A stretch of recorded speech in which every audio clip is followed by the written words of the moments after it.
Y vamos ya con la entrevista que les prometíamos. Es un placer y es un honor, que dicen cuando les dan los Oscars, para mí, entrevistar a José Luis Balbín. José Luis, buenas noches. Buenas noches, Federico. Bueno, que... A ver, ¿en qué guerra vamos a participar tú esta noche? Pues no lo sé, pero en alguna nos meteremos. En alguna nos meteremos, venga. Bueno, la primera cuestión es que tengo aquí el último número de La Clave, que está de esta tarde. Revista. La revista preciosa. Sí, hay que decir, La Clave ahora es una revista, ha sido Ahora muchas es una cosas. Sigue siendo José Luis Balbín. Pero, ¿cómo consigues mantener una revista, que es una revista de ideas, de actualidad política y en papel? Y lleva ya, ¿cuántos años tiene la revista La Clave? Estamos en el 7º año. 7 años. Milagro. Milagro total, porque en un momento en que se hunde todo el... ¿Y esto cómo lo consigues? Cobráis poco. Perdemos dinero, evidentemente no mío del todo, un poco sí, pero porque no lo tenemos, pero tenemos forofos, primero del programa de televisión La Clave. Y ahora y entonces, como revista. yo tenía la idea siempre de hacer, porque yo curiosamente, como soy viejo y antiguo, pues lo que quería era hacer siempre una revista de información general. Y estaba empeñado en ello y se han dedicado a ello y me están ayudando a hacerla. No, tiene mérito. Porque van cayendo todas, ¿eh? Todas, absolutamente. Por ejemplo, Cambio 16, que tú debes conocer un poco. Sí, bueno, vi su caída, que ni la del Imperio Romano. O sea... Por eso digo, época va hacia abajo. No es lo que fue, ¿no? Tiempo está en sus peores momentos. Y ahí estamos nosotros aguantando de mala manera. Una de nuestro común amigo Julián Lago desapareció. Otras revistas de ese género, políticas o así, sociales, han desaparecido. En fin, que es un milagro. Pues mira, este es un primer tema curioso, Federico. ¿Por qué puede ser eso? Porque mi idea siempre ha sido: hay revistas de información general en el mundo que funcionan y tienen gran influencia. Sí. Mi ideal, que es el Spiegel alemán, pero está el Die Zeit, está el Express, está el Nouvel Observateur, está el Time, está el Newsweek, el Newsweek. Yo entrevisté a la Graham además y tal, y esas funcionan bien. Y en España es el único sitio donde las revistas de información general no funcionan nada. Solo funcionó de verdad a tope Cambio 16, pero en la transición, con unas condiciones muy especiales. En aquel momento, y era la única además. La única, y además ha sido muy buena, pero... Era muy buena. Bueno, a ver, José Luis, esto significa, si tú quieres editar en papel, es que te gusta leer. Sí. ¿Y cuándo te empieza a gustar la lectura? Que probablemente es cuando empieza a interesarte el periodismo. Pues supongo que como a ti. Bueno, tú lo tenías más fácil porque eras hijo, si no recuerdo mal, de maestros. Sí. Yo a los 3 años me enseñaron a leer, porque entonces la pedagogía... Fíjate qué tontos eran. Cuanto antes aprenda el niño, mejor. Ahora no, ahora muy tarde. Es más, si no aprende nunca, casi mejor, ¿no? Totalmente de acuerdo. Es más, hombre, lo que han sido los maestros en España es una maravilla.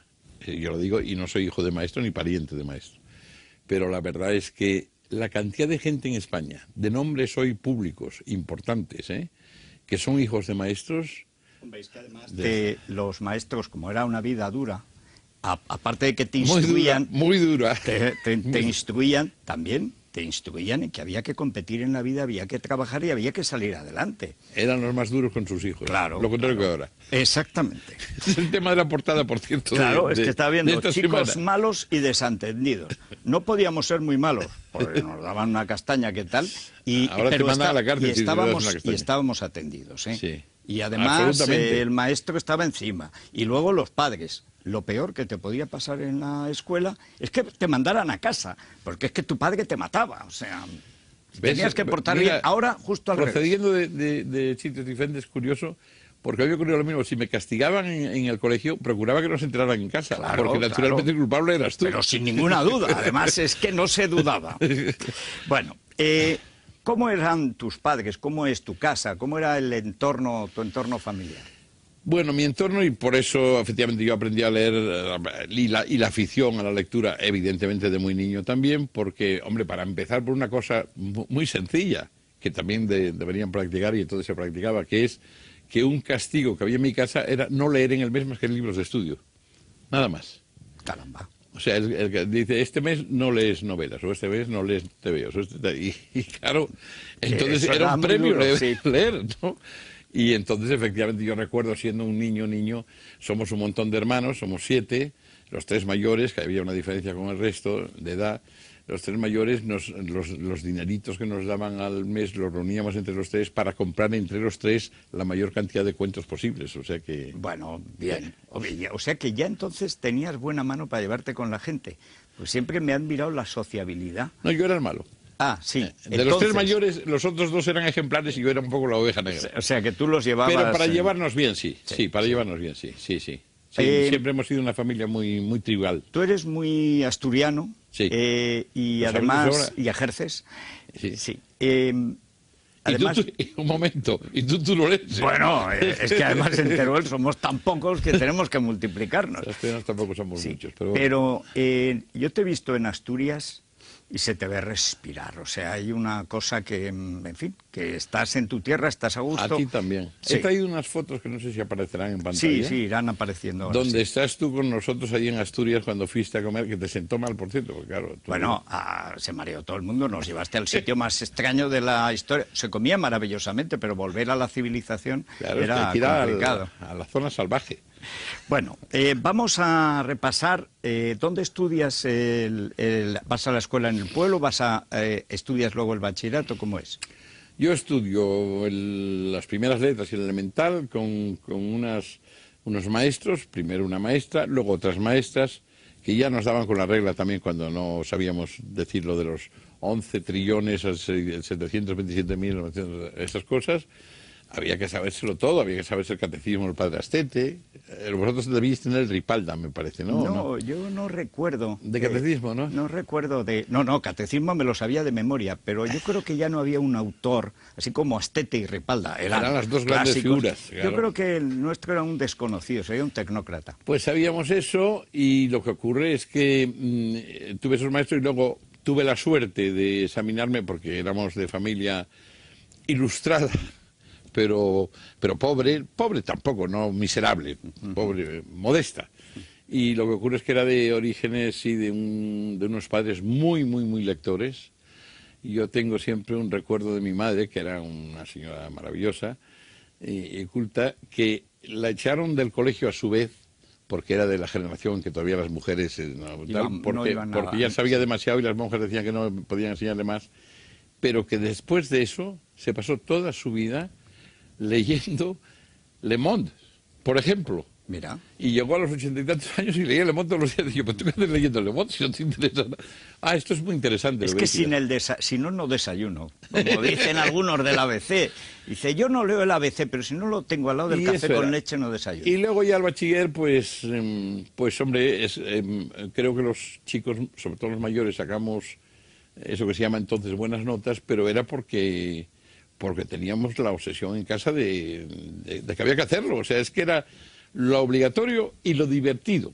Son dos cosas que no se suele dar a menudo. Es que tampoco se discutía. Era como el militar, claro, cuando hay una guerra va, porque para eso es militar, ¿no? Bueno, pues yo creo que ahora, es que no sé si me interesa. Bueno, ahí te interesaba lo que fuera, porque había que trabajar y salir adelante, ¿no? ¿Cuándo empiezas a tener la inquietud del periodismo? Pues yo sí lo sé. Es que siempre voy concatenando los unos con los otros. Yo estoy pensando cuándo puedes haber empezado tú a tenerla, porque tú, por lo que fuiste, fue por la vía de la enseñanza y del profesor. Yo no tenía la menor idea. A mí es que me secuestró Pedro J. O sea... Pues exactamente. Pues sí. Lo mío fue porque a mí me gustaba escribir de siempre. Y de chavalín, de 14, 15 años, me presentaba a concursos literarios, ganaba algún premio, gané uno de novela, gané otro, una beca de esas en Asturias y tal. Y a la hora de elegir para la universidad fui el primero de la primera generación que tuvo que elegir entre ciencias y letras, ¿de acuerdo? Y entonces yo quería hacer las dos, pero sobre todo lo que me interesa con respecto a las letras es que el periodismo era un desastre, aquello. Era un desastre lo que se decía. Mi padre decía, hombre, periodismo es una cosa para saltimbanquis, está bien, tal, pero... Haz algo serio. Haz algo serio y tal. Sí. Y entonces mi padre, que era muy autoritario y muy firme en su manera de llevar la disciplina familiar, pero en cambio en eso no nos obligó nunca nada. Decía, haced lo que queráis, pero él decía, pero que sea universitario, que merezca la pena, porque había que buscar becas para salir adelante y demás. Y entonces yo decidí hacer letras en la universidad pensé en filosofía y letras, eso era la época en que iban solo las chicas y demás, Sí. y esas cosas, pero yo quería hacer ya, de entrada, siempre quería hacer periodismo y letras. Y entonces yo me presenté, recuerdo, previamente yo quería hacer cine. Recuerdo cine porque fundé un cineclub en esa época de transición en la edad y quería hacer cine. Y entonces el examen en la escuela de cine que había entonces era en septiembre, y cuando yo llegué ya había sido el examen, y entonces aproveché para presentarme a periodismo y hice periodismo y derecho. ¿Y terminaste las dos carreras o No, dejaste alguna? no voy a decir por qué. Porque hice las dos paralelamente, fui al colegio mayor, hice las dos paralelamente, y cuando acabé periodismo estaba terminando tercero de derecho.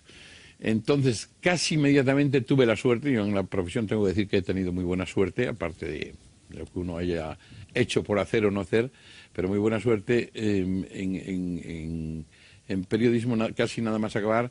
Entré de editorialista en Pueblo, que era entonces el periódico... El periódico, casi. Progre. Sí, sí. Hay que decirlo, es que era el periódico Progre, es que hay que Sí, decirlo. era una extraña cosa entre falangista, faldicorto, Una cosa rara, de la que podemos hablar, pero en fin, sí. era... No, ya ha sido una escuela periodística impresionante. Bueno, yo recuerdo esa época, aparte que lo dirigía Emilio Romero, que es con grandes filias y grandes fobias Sí. por parte de él y por parte de sus críticos, debo decir que de ahí salieron...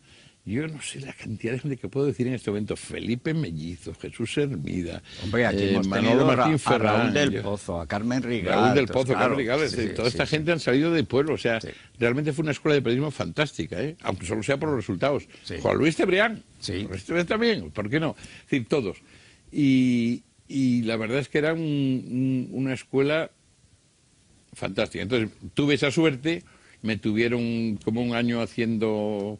la tercera página, que era entonces la página de los Tigres, que llamaban entonces, inmediatamente me metieron de jefe internacional y a los 3 o 4 meses me dijeron que sí me quería ir de corresponsal y me fui, que entonces era lo más a lo que se podía llegar. ¿Y claro. dónde estuviste? Porque tú entonces serías 20 y tantos años, ¿no? Yo tenía 23 años, me parece. Algo así. ¿Y a qué países vas?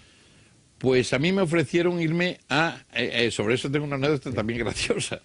Me ofrecieron irme Emilio Romero había sacado en ese momento al corresponsal que tenía en Nueva York, venía aquí director de un periódico a Madrid, que era Blanco Tobío, y me dijo, ¿te interesa Nueva York y tal? Y yo entonces estaba empeñado en irme a Alemania, y no sé por qué dije, yo prefiero ir a Alemania.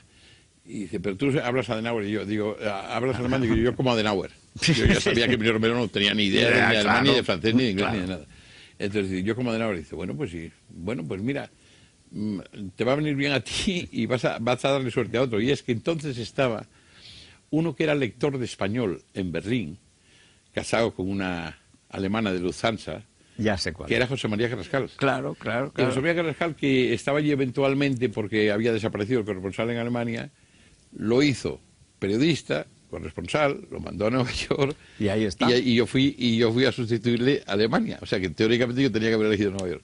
Y a veces cuando nos vemos, José María y yo, siempre digo, oye, tú a mí me hiciste corresponsal. Y yo digo, Claro, ¿cuántos años estás en esa cosa que era, a veces hacías aparte de digamos, el fijo alemán, pero sobre todo era toda Europa, ¿no? Toda la sí, Mitteleuropa. Yo tenía una inmensa corresponsalía. Tenía desde Europa del Oeste, o sea, desde Europa del Oeste, incluido el mercado, el mercado común de entonces, que estábamos aspirando a entrar en el mercado común, o sea, el Benelux, Alemania, Escandinavia, la Europa del Este, hasta Vladivostok, vamos, O sea, todo. hasta donde quisieras. Y eso me vino muy bien porque la verdad es que durante esos años yo pude hacer y conocer muchísimo, porque claro, yo es que iba a los sitios más raros donde no iba nadie, entonces que para ir al este tenías que ir... complicadísimo.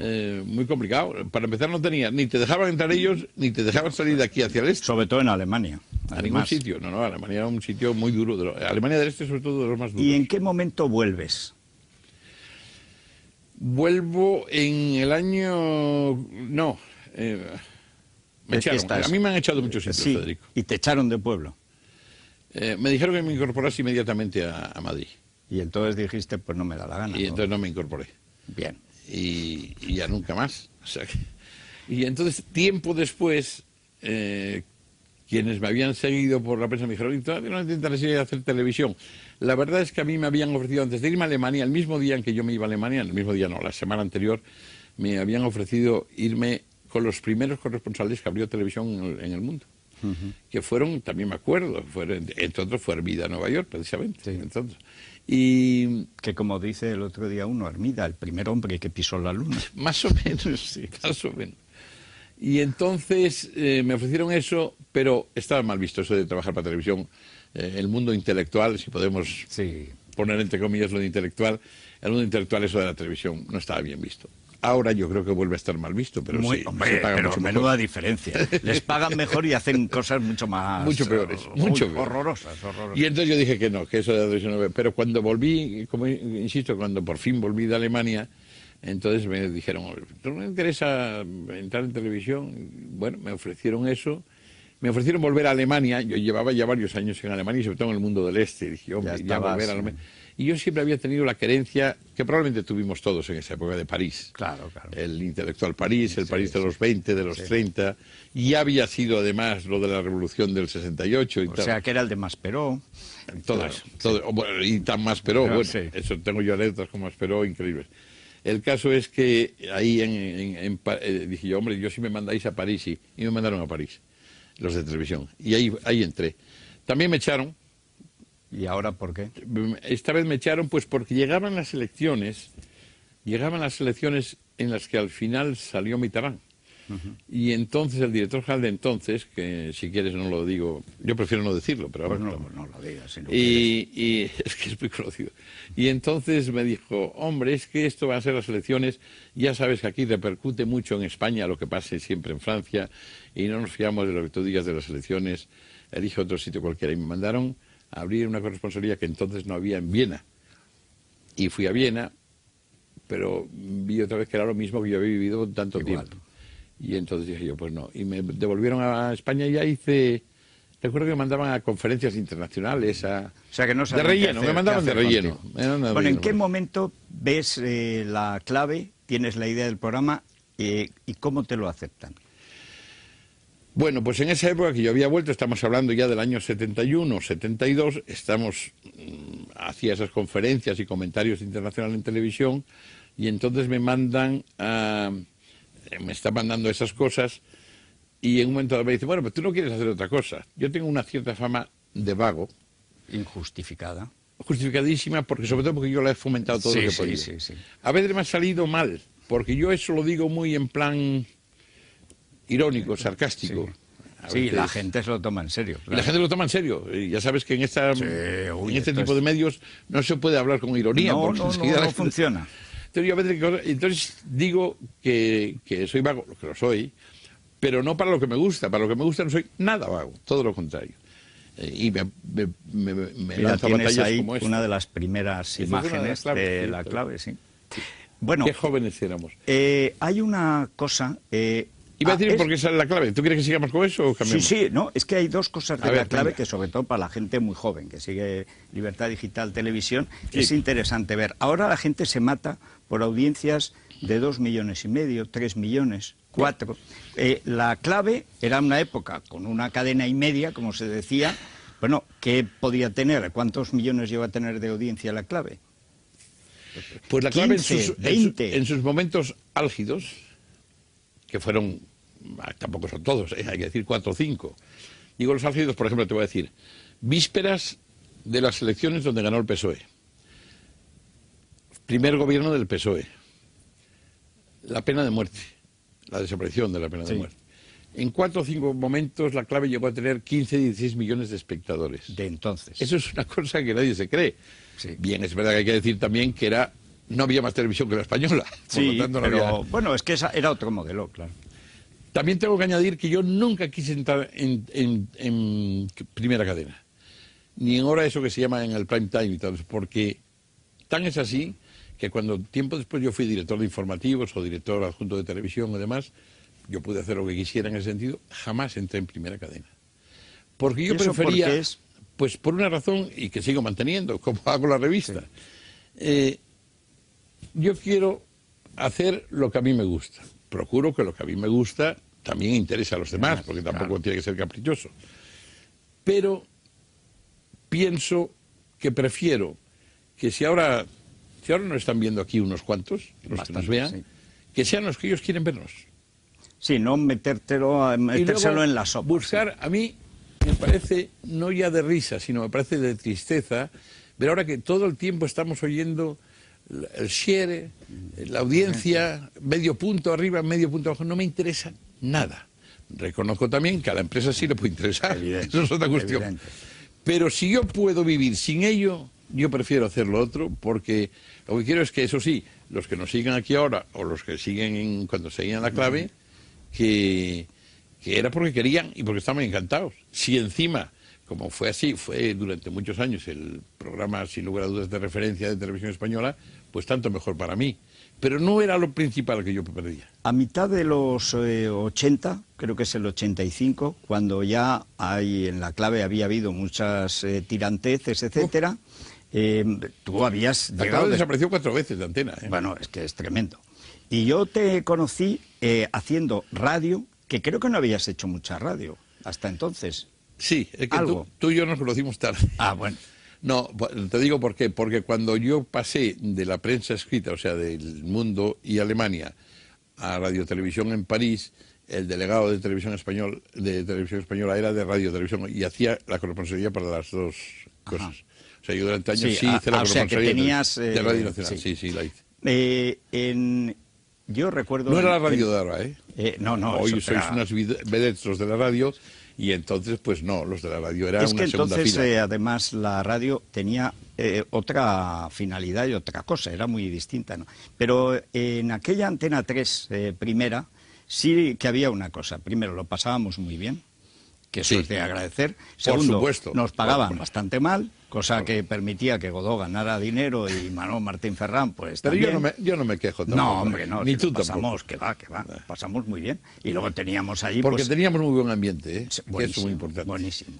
Yo recuerdo ahí estaba Antonio, que empezó en la mañana, estaba Luis Herrero, estaba Consuelo Sánchez Vicente dirigiendo informativos. Bajar a cenar después del Sí, programa y, hombre, era muy... Hombre, yo el ambiente... Yo lo que más he hecho de menos en el periodismo actual, en todo, ¿eh? En el escrito, en el hablado, en el televisado, lo que más he hecho de menos es el ambiente entre periodistas. A mí me da un poco de pena cuando veo... Y a ti te veo mucho en la guerra, por cierto. sí, Cuando eso es. veo la guerra entre periodistas, porque entonces ya la había. Es decir, evidentemente, Pueblo no era ABC, ni Emilio Romero Ansón, bueno.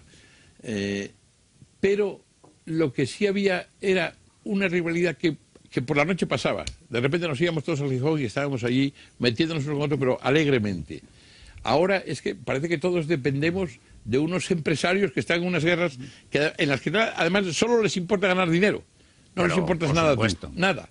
Y digo, pues chico, eso es lo que más he hecho de menos, el ambiente, ¿no? Bueno, lo que más he hecho de menos en la hay profesión. un momento que es, claro, pasan los años, vuelves en Antena 3 Televisión, vuelves a hacer la clave. Yo recuerdo algún programa de los últimos tuyos, incluso un programa que nos tiramos toda la noche en unas elecciones, no sé, el 93 o el 96, el 93 tendría que ser, supongo, sí, el 93, que creo que fue el último, o de los últimos. Sí, porque fue en vísperas cuando venía lo del el referéndum a OTAN. Bueno, fue de lo último que en yo fin. pasé, sí. Bueno, pero había mucha gente que seguía la clave. No digo que sea una secta, pero que era un culto de estricta observancia, sin ninguna duda. Fans que venían de cualquier sitio, solamente verdad, por saludar, etcétera, ¿no? No era un tipo de fama mediática tan rápida como ahora, que puede ser enorme, pero que dura medio año, ¿no? Entonces las cosas duraban, etcétera. Luego tuve el placer también de tenerte cuando a mí me muere Antonio. Se van a cumplir 10 años, el 2 de mayo. No, Antonio. Entonces, pasa Luis a la mañana y yo cojo pues la linterna. Y entonces estamos ahí, no recuerdo cuánto tiempo, pero en fin, estamos. El clima era también bastante bueno, aunque Sí. siempre en una guerra continua, pero ya con el exterior. O sea, ahí no había... No, pero dentro el clima era bueno. Sí, sí. Y hay un momento que yo no sé en qué momento, desde luego con Antonio, recuerdo, los últimos años fueron horrorosos, ya con Aznar en el poder, los últimos de Felipe González también, llega Mario Conde, fulmina Por supuesto, aquello, eso en fin, nos tocó a liquidan todos, todo. sí. Es ese momento entre el 92, 96 o 92, 97 ahí, cuando se viene abajo, digamos, el periodismo que habíamos conocido. Quizás, no sé. Yo creo que ya estaba viniéndose abajo hacía tiempo, ¿eh? En el sentido que yo te he dicho antes, es decir, en el sentido de que poco a poco el periodismo es solo de los empresarios, siempre ha sido de los empresarios, Bueno, lógicamente. claro. A mí me hace mucha gracia cuando decía, el poder que tenéis los periodistas. Digo, bueno, será algunos, porque generalmente los que tienen son los empresarios que ponen a los periodistas que quieren, que es otra cosa, Sí. pero bueno. Pero sí es verdad que cada vez tenía más poder, y la prueba es que en esa guerra famosa de Antena 3, que desapareció con lo de Polanco, que nunca ha vuelto a ser. Ah, no, claro. Se perdieron Es un Polanco caso perdió los asombroso. juicios, no sé qué, pero esa mangancia ahí se ha mantenido. Por supuesto, y fuimos a eso, tribunal, llevamos, habéis ganado, ganamos, pero habéis perdido. No, dice, oiga, pues ya me contará Claro. usted dónde está. Ahí Claro. prevaricó hasta el Bedel, vamos. Y ese es el problema, que aquí las Eso es lo que me fechorías... preocupa, que veo que van prevaricando todos. Todos, no, pero vamos, eso... Pero todos, ¿eh? Sí, Lo digo todos es todos. No, están Vale. todos, me lo vas a Vale. contar. Vale. O sea, bueno, ¿en qué momento te planteas esta revista? Pues yo, como decimos, vuelvo a los orígenes, yo era de lectura, siempre quise leer, yo había dado en radio y en televisión porque me había salido de pueblo y no tenía alternativa en ese momento, me habían ofrecido radio y televisión y fui a dar a radio y televisión sin haberlo pedido yo prácticamente. Bueno, lo pedí en un momento dado, lo de París y tal, pero realmente era porque no tenía otra alternativa. Pero siempre tenía la idea de escribir y de la revista de lectura. Máxime, cuando yo había estado en el extranjero viviendo, y mis referencias eran siempre grandes revistas de lectura. Es decir, concretamente he puesto que mi ejemplo siempre es el Spiegel. Mi referente Sí, siempre para es el Spiegel. sentarse y tranquilamente. Pues porque, primero, me gustaba el periodismo escrito, más que el hablado, aunque yo sea más conocido como tú por la radio, pues yo por la televisión, ¿no? Pero yo soy más amigo del periodismo escrito. ¿Qué ocurre? Que además soy más partidario del periodismo de reflexión. Por ejemplo, yo había trabajado incluso en Piresa antes también. Entonces, en el periodismo escrito hay el periodismo de agencia, que es el inmediato y estar pendiente de las noticias, el periodismo diario, que es un poco menos inmediato, pero casi igual, y el periodismo de reflexión, que es a la semana. Y yo soy más partidario del periodismo de reflexión, el de la información general y la reflexión. Yo recuerdo que me invitaste el día en que se presentó la revista, señor. que Sí, conservo, creo que un llavero, me parece que nos diste. Entonces. Bueno, no lo pierdas, oye. Siempre bueno, faltaría más. Y ahora el milagro es que en un ambiente absolutamente poco propicio, pues sobrevive. ¿Cuál es la situación de España en estos momentos? Es decir, ¿cómo ves tú la situación nacional, no solamente en los medios, sino en la política general? Yo la veo muy mal, no solo en los medios y en la política en general, sino en la sociedad en general. Es decir, yo soy antiguo. ¿Qué quieres que te diga? Soy antiguo. Me encuentro, viejo no, me encuentro absolutamente joven y dispuesto a guerrear mañana otra vez y hoy y esta tarde. Pero antiguo en el sentido de que yo, por ejemplo, te voy a poner ejemplos más sencillos o más plásticos. Yo recuerdo en mi pueblo, soy de pueblo, en el mercado de los jueves, que iban los tratantes de ganado, tenían unas grandes discusiones sobre cómo era la vaca y no era la vaca, y llegaba un momento que decían, hecho, tac, tac, se daban la mano. Y ya. Y ni notarios, ni registradores, ni nada. Eso va a misa, y nadie hacía trampa. Ahora, Bueno. ni con notarios, ni con registradores, ni con jueces, nada. Entonces, eso yo lo he hecho mucho de menos. Por ejemplo, yo he hecho mucho de menos la falta a la palabra dada. O sea, yo he tenido algunos, no tantos como la gente se cree, pero algunos problemas jurídicos o judiciales con las empresas con las que he estado. Algunos, muy pocos. Soy el hombre más disciplinado del mundo. Es decir, jamás falto a mi palabra. Lo que ocurre es que me molesta mucho que se falte a ella. Y entonces es porque recuerdo aquello. Es decir, yo no necesito un notario, necesito tal.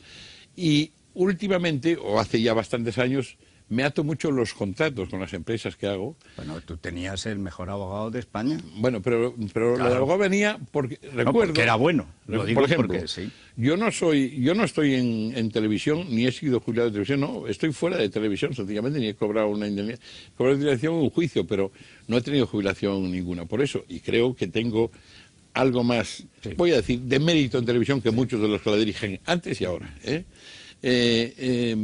Bueno, eso empezó cuando de repente quitaron la primera vez la clave y alguien me aconsejó. De izquierdas, entonces. Cuando digo izquierda también lo digo entre comillas. Izquierda y derecha yo siempre lo digo entre comillas, que de constancia. Cuando alguien me aconsejó, oye, registra esto porque esto si no Sí. lo van a utilizar. Y Claro. por eso utilicé yo por primera vez el registro de la clave, porque si no lo iban, y verdaderamente lo intentaron utilizar.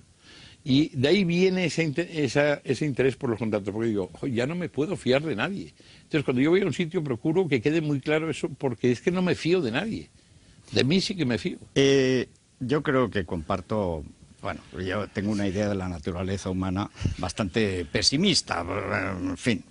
La naturaleza humana, Malraux. Sí. Eso Es que ese es el asunto. esa es la No verdad. es que la gente sea mala o buena, es la naturaleza La humana. naturaleza humana tiende a ser mala y cuando las costumbres son malas, pues entonces ya empeora, ¿no? Como ahora. ¿Qué veías? Porque yo recuerdo los últimos años que estuvimos trabajando, se veía la cuestión nacionalista como un horizonte preocupante. No a todos les preocupaba, algunos creían que esto no tenía ninguna importancia, que era una cosa epidérmica. Yo creo que ahora ya todo el mundo tiene que ver que la cuestión nacionalista es muy seria en la España actual. ¿Qué crees que va a pasar en esta segunda legislatura de Zapatero? Yo me pongo lo peor, pero no solo por Zapatero ni por la segunda legislatura. Vamos a ver. A mí me cuesta trabajo definirme, pero no porque lo oculte como muchos creen, sino porque a veces yo me encuentro con las derechas y a veces con las izquierdas a favor y en contra en función de cómo van zumbándose cada vez según les convenga, ¿no?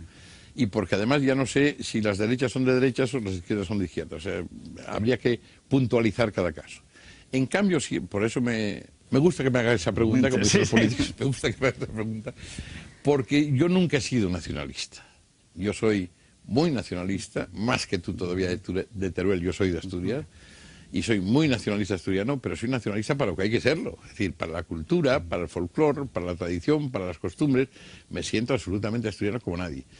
Nacionalista político, hombre, ¿qué quieres que te diga? Es decir, me parece que 20 siglos de historia, más los de antes de la historia, para retroceder en el tiempo a hacer lo que hacían los señores feudales, porque eso es lo que ocurre. Sí, en el fondo eso es lo que ocurre. Es decir, ¿qué pasa con los nacionalistas? Aparte de los foros, yo creo que los nacionalistas, muy nacionalistas, son los que son muy forofos, vamos, son forofísimos. Sí, de hecho son hooligans. Pero al final, ¿qué quieren? Que en vez de ser el rey o el presidente de gobierno republicano, lo que sea el de la región o de la provincia. Oye, pues eso era lo que hacían los señores feudales. Es decir, y la aduana, la aduanita. Y la aduanita. Era Fuenteovejuna. Sí. Es decir, es curioso. En la Edad Media, por ejemplo, la gente acudía al rey porque era del que se fiaba. Sí. Es decir, como había un cacique en el pueblo o un conde en el lugar, un tal, que era el que se imponía, entonces, y abusaba de ellos, entonces decían, oye, vamos al rey, que es el que por lo menos nos podemos fiar. Y hacen Fuenteovejuna, todos a una. Y ahora es al revés. Ahora dicen, no, vamos a ver si nos fiamos del cacique del lugar. Y digo, pues me parece un retroceso de 10 siglos. Yo creo que es que el cacique, además, los ha convencido, porque para el cacique es un gran negocio, para la gente es horrible. Y hay hasta otro... ahora, sencillamente, le cuesta más a la gente. Bueno, y a nivel local, provincial, regional, autonómico y nacional. Todo es multiplicación. Ya que estamos en política, en breves palabras, porque a todo esto llevamos media hora, ¿sabes? O sea, aquí Cuando nos liamos quieras, a hablar y... aquí paramos. No, pero antes me gustaría que me hicieras un bosquejo de Zapatero y de Rajoy. Bueno, vamos a ver. ¿Cómo te hago yo el bosquejo? Porque el bosquejo es un poco complicado. No porque me preocupe. Si quieres, como se hacía antes. 5 palabras para definirme a Zapatero y 5 para Rajoy. Yo de Zapatero no me fío y de Rajoy me fío. Eso no quiere decir que yo esté más de acuerdo con la derecha que con la izquierda, siempre entre comillas, derecha e izquierda, sino que personalmente a mí Rajoy siempre me he fiado. Personalmente, lo conocí y tal, y bueno, en general yo, y tú también tendrás experiencia, de los políticos cada vez me fío menos, Por no decir... porque sean mentirosos de entrada, son políticos, sino porque son políticos, están en ello. Sí. Bueno, entonces, siempre me acuerdo de la famosa anécdota de Churchill con el diputado joven que le decía, y ese que está poniéndose verde ahí, ese que es el enemigo, dice, no, ese es el adversario, los enemigos los tenemos detrás. Es así. Bueno, y ocurre ahora. Y estos días, yo siempre he dicho, es que Rajoy me produce un señor, pues que luego estoy de acuerdo, ¿no?, con muchísimas cosas, es otra historia. Pero nunca he dicho, al revés, siempre... Muchos de los que estáis, entre comillas, siempre en la derecha, resulta que luego lo ponéis a parir diciendo, claro, decís claro, que si no tenía carácter, que si se dejaba guiar por otros, que si los que tal cual. No, eso... Bueno, ahora ha hecho él eso y entonces fastidia mucho. Digo, pues es lo que decían que había que hacer, ¿no? No, eso decían otros. A mí las renovaciones nunca, pero las ideas sí. No, hay un problema, es decir, en la crisis nacional, ese feudalismo generalizado de taifas. Hombre, bueno, claro, tremendo. hace falta el único partido nacional que queda, ya es el PP. Si encima no blandea, pues se Yo abajo lo que la sí sé lidia. es que en esta legislatura hasta ahora, la derecha, los suyos, se han quejado de que Zapatero no tenía de que Rajoy no tenía carácter, de que se dejaba guiar, de que no sé qué. Bueno, y que el que lo tenía era Aznar, que era el que mandaba. Bueno, pues ahora ha hecho lo contrario y estáis protestando muchos. Bueno, pero viceversa, también te digo lo de Zapatero. Zapatero es lo contrario. Yo, cuando entraron los dos, recién elegidos los dos, como sucesores respectivos, yo les dediqué, en la revista esta, les dediqué a cada uno un artículo a favor de cada uno de los dos. Pues decía, hombre, a ver si de una vez se renueva, tal y tenemos cual, una política de la que nos podamos fiar independientemente de lo que cada uno pensamos de ella. Y por lo tanto hice un artículo a favor de Zapatero en esa línea. Bueno, yo creo que de Zapatero yo no me fío nada, me parece que... Y entonces a mí una cosa que me preocupa, a mí que tú en otros momentos has dicho, y a lo mejor tienes razón, de que yo soy muy de izquierdas, pero una cosa que me preocupa es que la izquierda que ha gobernado, la izquierda entre comillas siempre, que ha gobernado en este país desde la transición, o sea, con Felipe, es muy mentirosa, es decir, no te puedes fiar de ellos. Yo, por ejemplo, la única vez en mi vida que hice una declaración, hice dos declaraciones en la clave de televisión, dos pronunciamientos. Uno fue contra la OTAN, me costó grandes disgustos, tan disgustos que al final me enfrenté con el gobierno que había. Uno fue contra la OTAN, pero sobre todo porque a mí me cabreaba, es decir, que se fuese a unas elecciones para ganarlas y se ganasen, diciendo la OTAN de entrada no, y al día siguiente se diga la OTAN sí. Encima, eso ya fue la primera gran decepción. Por la mentira. Porque a mí si dicen otra cosa me da igual, es decir, porque en política sí que se puede opinar y además hay que opinar libremente, ¿no? Sí. Y descaradamente, si me apuras, pero no mentir sin parar. Y otra fue con lo de Guinea, que eso es una cosa más particular que nos llevaría muy, muy, muy lejos. Pero bueno, y con lo del Polisario también. Sí. O sea, había muchas mentiras. Digo, hombre, no se puede estar mintiendo todo el día solo para ganar unas elecciones, solo para ganar tal, ¿no? Y entonces, después de Zapatero, yo solo hay dos cosas que a mí se me bajó o volví digo yo, ya volvemos a las andadas. La fundamental fue, fíjate bien, se habla bastante, pero no demasiado, del pacto del túnel, del túnel famoso. Es que esa es la clave de todo lo que está pasando. Digo, hombre, es decir, se han pasado 4 años diciendo que es que los de derechas no aceptan nada, no negocian nada, no hacen nada. Pero coño, si el primer día ustedes han dicho que no iban a hablar con los de derechas nunca más. Claro, es decir, es que es así. Entonces, ¿cómo puede usted querer negociar con quien no habla nada? Y la segunda fue el renunciar al pacto antiterrorista sin decir nada. Es decir, hacer lo que les diera la gana, que podían. Sí, pero podían, eso se hablarlo. avisa. Eso hay que hablarlo. Sí. No sé qué no se puede. Y entonces a mí, la mentira en política, como en casi todo, me molesta muchísimo. Y es lo que se lleva. ¿Qué quieres que te diga? Y por eso yo estoy un poco tan defraudado de todos ellos, ¿no? De un lado y de otro. De todas partes. Sí, no eres el único. Bueno.